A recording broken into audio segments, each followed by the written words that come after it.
Сәлем достар, каналыма қош келдіңіздер. Сіздермен бірге Айжан. Бүгін біз бір тестадан хачапури мен учпучмак дайындайтын боламыз.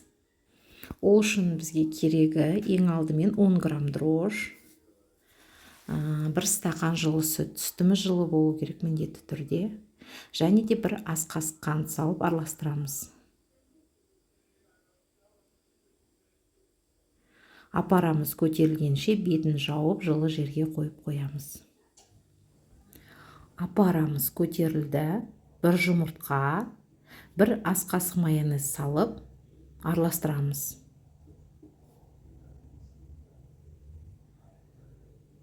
бір шай қасық тұз салып, ұн салып қамыр илейміз.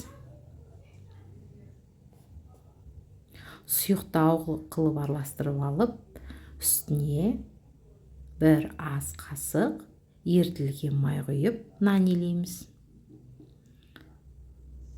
Кәдімгі сары майды ерітіп, өстіп құйып, нанымызды илеп аламыз. Қамырымыздың жартысы учпучмакқа, жартысы хачапуриге кететін болады. Бөліп алған жарты қамырымызды 3-ке бөліп аламыз. Және де сопақта оғып жаямыз.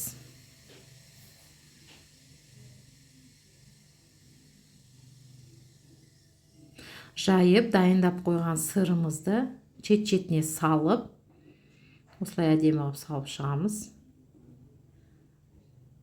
Қайық сияқты жасап шығамыз.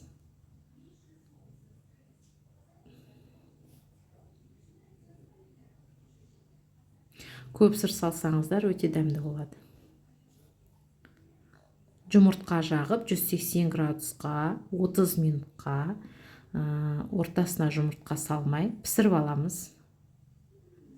Осылай әдемі қылып жұмыртқамызды жағып пешімізге саламыз.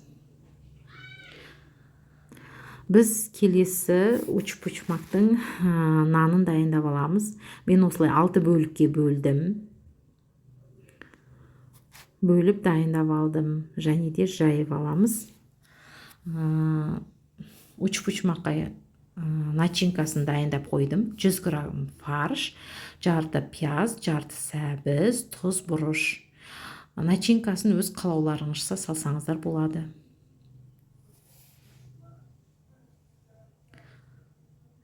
Мен осылай әдемі қылып түйіп алдым.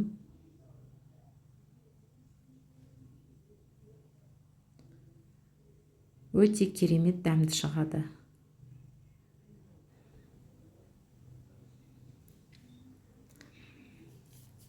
Хачапуриіміз дайын. Енді бетіне жұмыртқаның сарысын салып, тағы да кішкене 5 минутқа қойып алсаңыздар болады. Бұл толық жұмыртқасы пісіп кетпеу керек. Нанға жағып жейміз, шетіндегі нанға. Мінекей осындай учпучмак, хачапури жасап жесеңіздер болады. Өте керемет дәмді шығады. Ас болсын.